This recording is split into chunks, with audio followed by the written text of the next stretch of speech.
안녕하십니까. 반갑습니다. 취업대장 윤대장입니다. 자, 하반기가 시작된 것 같아요.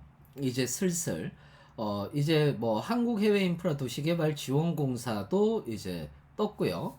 그 외에 주택금융공사라든지 이런 것들도 떴습니다. 그래서, 슬슬 하반기가 시작된 것 같은데, 그 중에서 첫 번째 오늘 자소서 분석할 내용은 한국해외인프라도시개발지원공사 카인드입니다.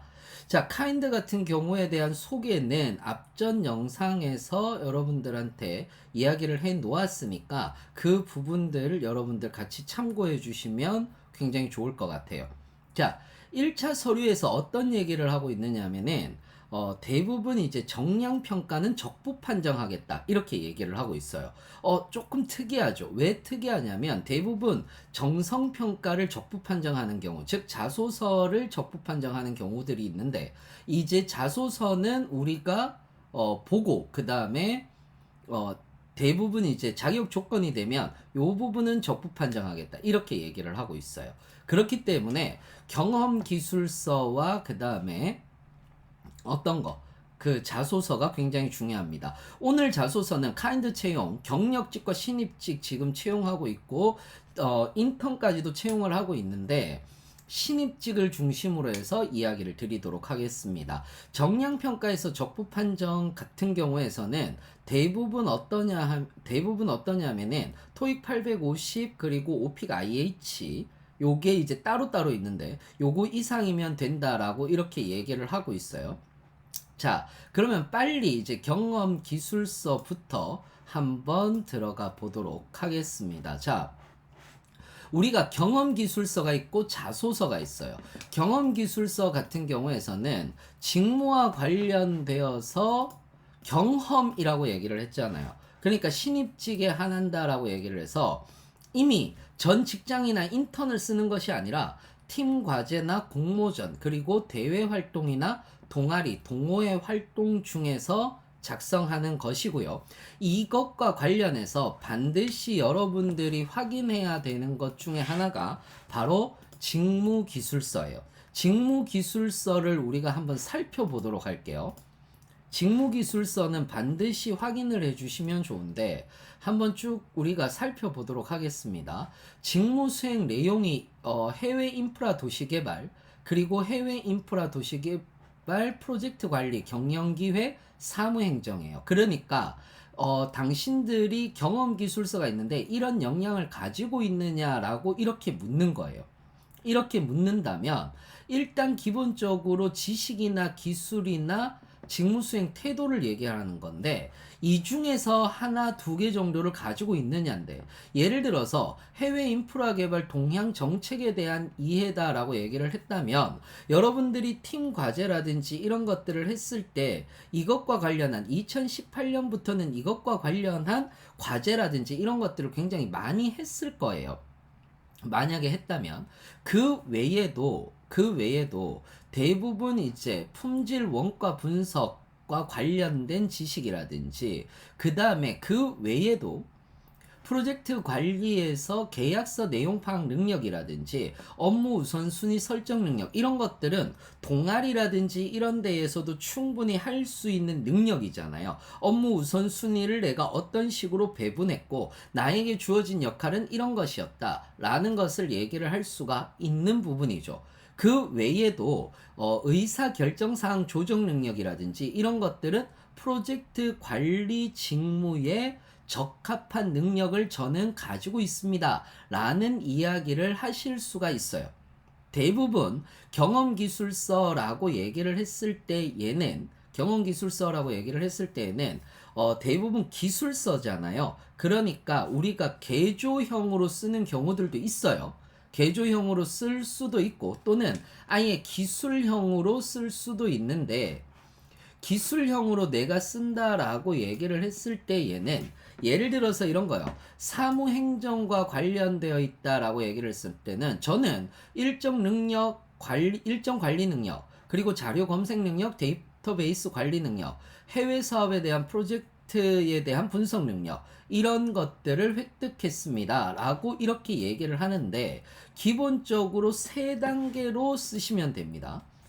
세 단계로 쓰시면 되는데 어떻게 쓰느냐? 조직을 소개하고 그리고 본인에 대한 역할에 대해서 이야기를 해줘야 되고 절대 갈등이나 문제 해결을 하는 것이 아니라 저는 조직에서 어떤 조직에서 예를 들어서 어떤 조직에서 이런 공동체에서 있었고 우리의 목표는 이런 것이었습니다. 이때 가장 중요한 것이 일정 관리 능력이었고 일정 관리였고 그 일정 관리를 위해서 제가 시간표를 어떤 기준으로 짰고 그리고 그런 부분에서 업무 분장을 어떤 식으로 했다.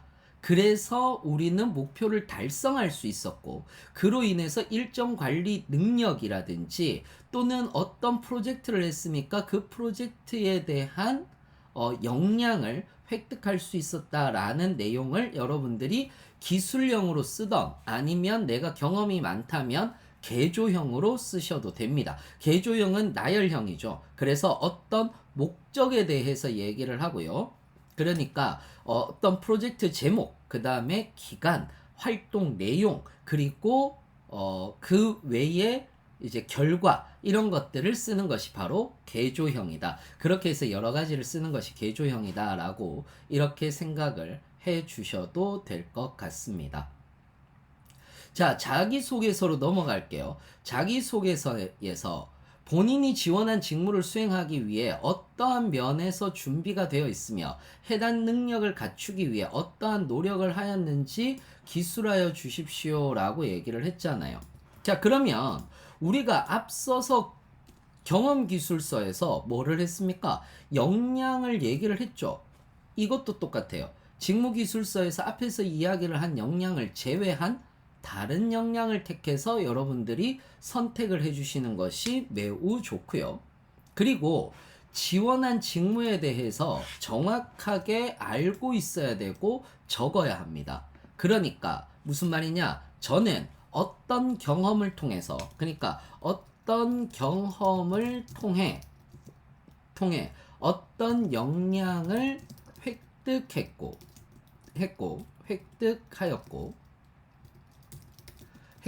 이를 통해서 어떤 직무와 업무 수행을 잘 할 수 있습니다 라고 이렇게 적어야 돼요. 그러니까 한마디로 얘기하자면 직무 수행 능력, 직무 수행과 관련해서 이런 것들이 있거든요. 해외 인프라 도시 개발은 프로젝트 기획, 타당성 조사 지원, 금융이라든지 이런 것들을 통해서 해외 투자 개발 사업을 지원해요.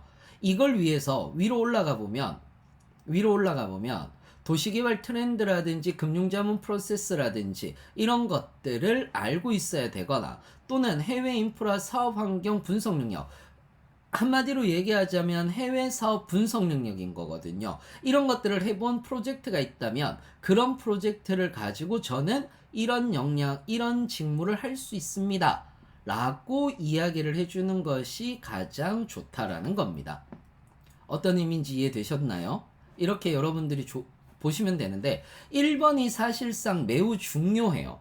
1번이 매우 중요한 게 2번과 3번 같은 경우는 2번은 저희들 채널을 구독하고 계속 보신 분들이라면 이제 이 정도 자소서는 사실상 이렇게 쓰면 되는구나 라는 거 알 수 있는 거 아니겠습니까? 갈등 해소예요. 갈등 해소인 건데 갈등 상황이 주어지는 거예요. 상대의 상황을 이해하지 못하는 상황이 있거나 규칙을 미준수해서 갈등 또는 어떤 책임 없는 역할을 할 때 무임승차자죠. 또는 결론을 내자고 했을 때 결론을 내지 못했을 때 또는 목표를 달성하지 못했을 때도 불안은 이루어질 수 있어요.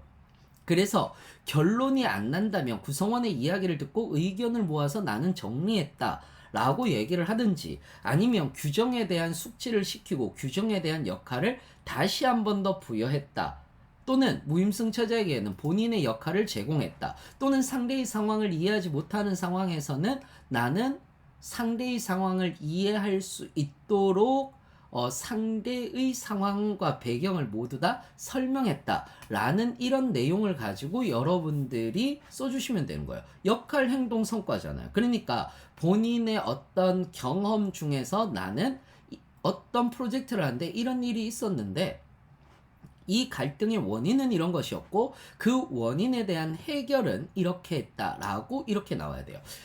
이 부분은 되게 중요한데 뭐냐 하면 여러분들이 뭔가 자소서를 쓰거나 이건 면접을 볼 때도 마찬가지 또는 PT 면접을 볼 때도 마찬가지인데 어떤 사안에 대해서 얘기하고 여러분들이 원인을 빼먹고 뭐를 얘기를 하는 경우가 있느냐면 해결 방안에 대해서 얘기를 하는 경우들이 있어요. 그냥 결론부터 내리는 거죠. 결론부터 내리는 이유 중에 하나는 이해는 해요. 왜 이해를 하느냐면은 대부분 우리는 결론부터 내려놓고 거기에서 과정을 짜맞추는 역할을 하는 경우들이 더 많아요, 사실상. 그런데 실제로 일반 글이나 말에서는 원인이 있어야 무엇을 한다.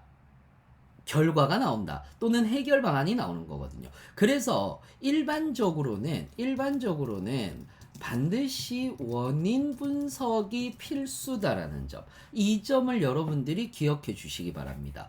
이거는 제 자소서 수업을 들어보신 분들은 아는데 자소서랑 끊임없이 너는 왜 이런 행동을 했느냐라는 것을 묻고 있는 항목인 거지 여러분들이 어떤 경험을 했느냐가 중요한 것이 아니다라고 얘기하거든요.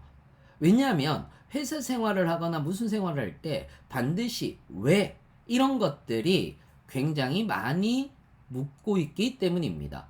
그래서 이런 것들을 할 때 반드시 원인 분석하는 거, 이 점을 잊어버리시면 안 됩니다. 자, 그 다음에 요거는 좀 어려울 수 있어요. 어느 정도 새롭게 나온 유형인데, 어느 정도 새롭게 나온 유형이거든요. 3번 보면 어느 정도 새롭게 나온 유형인데, 자, 정확한 분석을 통해서 복잡하게 얽힌 과제나 업무를 해결했던 경우. 그러면 우리가 알아봐야 되는 건 이거죠. 복잡하게 얽혀 있다라고 얘기를 하는 것은 업무의 입장 차이 문제. 그러니까 업무마다 입장 차이가 있을 수 있어요. 그리고 업무 분장의 문제, 즉 업무를 분담하는 데 있어서의 문제, 인력 배치의 문제, 또는 서로의 이익을 주장할 수 있는데 그 이익이 둘 다 타당해요. 그러면 복잡하게 얽혀 있는 과제인 거예요, 이건. 업무 입장 차이의 문제도 역시 마찬가지로 타당하죠. 그러면 복잡하게 얽힌 문제인 건 당연한 얘기인 겁니다. 그러면 이건 어떻게 해야 될까요? 이거는 정확한 분석을 했다가 가장 중요한 건데 우리가 정확한 분석을 했다라고 얘기를 하는 것은 내가 살펴보니 업무의 입장 차이에 문제가 있었어. 즉 어떤 감정의 갈등이나 또는 서로의 오해가 있는데 업무의 입장 차이가 존재를 했던 거야. 또는 업무 분장에 문제가 있어서 어떤 것들이 문제가 되느냐라고 얘기를 했을 때 업무를 나누는 데 있어서 누군가는 쉬고 즉 누군가에게 일이 몰리는 형태로 된 거예요. 이런 것들을 내가 풀었다. 예를 들어서 업무의 입장 차이 문제는 서로 양보하면 되는 거거든요. 그래서 양보를 할 수 있는 방법을 찾았다라는 것들을 여러분들이 써주시면은 좀 더 잘 쓰실 수가 있습니다. 자, 그 다음 4번 갈게요. 4번도 많이 했었어요. 4번은 기존과는 다른 방식을 시도하여 이전에 비해 업무를 개선했던 경험을 구체적으로 기술해 주시기 바랍니다. 라고 얘기를 했어요. 그러면 이거는 무슨 문제입니까? 자원관리의 문제라고 보시면 돼요. 이건 자원관리 문제예요. 그러니까 어떤 업무를 하는 것에 있어서 기존의 방법이 있었던 거예요. 이게 관습이든 아니든. 그런데 내가 봤더니 기존의 방법이 비효율적인 거지. 비효율적이다라고 얘기를 하는 것은 시간의 낭비나 예산의 낭비나 인력의 낭비가 있었거나 또는 원칙이나 규율을 어겨가는 형태더라 이거예요. 그래서 내가 새로운 방법은 효율적인 방법인데 원칙 내에서 효율을 찾는 거예요. 즉 시간을 줄였거나 또는 예산을 줄였거나 또는 인력의 재배치를 통해서 좀 더 인력의 낭비를 줄였거나 이런 것들을 나는 개선했습니다 라고 이렇게 얘기를 해주면 되는 건데, 직장 내 업무 경험이나 대학교 팀 프로젝트라고 명시되어 있으니까 너희들은 어떤 경험을 이야기를 해도 좋은데, 요런 팀 프로젝트 하면서 원래 기존의 방법이 있었는데 그게 너무 좀 비효율적이라서 효율적으로 바꾼 거야 라고 이렇게 얘기를 해주면 훨씬 더 좋을 것 같습니다. 자, 마지막 5번째예요. 마지막 5번째. 이거 어렵다라고 얘기를 하는 분들 많더라고요. 이거 어렵다라고 얘기를 하는 분들 많더라고요. 면접위원이 꼭 물어보았으면 하는 내용이에요. 뭐냐 하면 뭐겠습니까? 이거는 면접위원회에서는 왜 물어봤으면 좋겠어요? 내 강점이나 가치관, 취미, 나를 잘 표현할 수 있는 것을 이야기를 해주면 좋지 않겠어요? 그러니까 예를 들어서 나는 진짜 취미를 가지고 있어. 그리고 나를 진짜 잘 나타낼 수 있는 것이 나의 취미야 라고 얘기를 한다면 이게 중요한 거죠. 내가 왜 그 취미를 가지게 되었고, 그리고 그 취미로 인해서 내 인생관이 어떤 식으로 달라졌다. 내 가치관을 보여주는 거예요. 자신의 강점을 물어봤으면 좋겠다. 나는 이런 역량을 가지고 있으니까 가치관을, 강점을 물어봐 줬으면 좋겠다라고 얘기를 하는 거죠. 그래서 앞에서 얘기한 역량 말고도 나는 정말 보여줄 게 많아. 그러니까 이거 질문해줘. 이런 거예요. 그러니까 여기에서는 나는 어떤 하나의 경험을 통해서 쓰는 것이 아니라 자신의 생각, 가치관을 나타낼 수 있는 것이 중요합니다. 예를 들어서 내가 롤 모델이 있으면 당신의 롤 모델은 누구입니까? 이거 롤 모델을 왜 묻는 거냐면은, 롤 모델은 말 그대로 롤 모델은 나의 가치관이나 인생관을 나타내기 위해서 그러는 거거든요. 그래서 좀 더 나의 가치관이나 내 생각들을 나타낼 수 있는 그런 내용을 가지고 여러분들이 이야기를 해 주셨으면 좋겠습니다. 실제로 선생님 가치관에 대해서 잘 모르겠습니다 라고 이렇게 얘기를 하는 분들도 있는데, 요거는 제가 따로 영상을 찍어서 이야기를 한번은 해드려야 될 것 같습니다. 과연 가치관이라고 얘기를 하는 것이 무엇인지, 그리고 그 가치관과 연결되어서 우리가 흔히들 자소서에서 좀 해석이 잘 안 되는 것들이 있거든요. 그런 것들이 뭐가 부족하다라고 얘기를 하느냐면은, 우리는 개념의 확장, 즉 어떤 언어에는 그 개념이라는 것이 있는데 그 개념의 확장이 조금 더 부족해서 일어나는 일이다 라고 이렇게 얘기를 하는 경우들이 있는데, 그 부분은 조금 어려울 수 있으니까 제가 따로 영상을 만들어서 또 올려드리도록 하겠습니다. 자, 이렇게 해서 여러분들하고는 같이 뭐에 대해서 카인드의 자소서와 그 다음에 경험기술서에 대해서 이야기를 해보았습니다.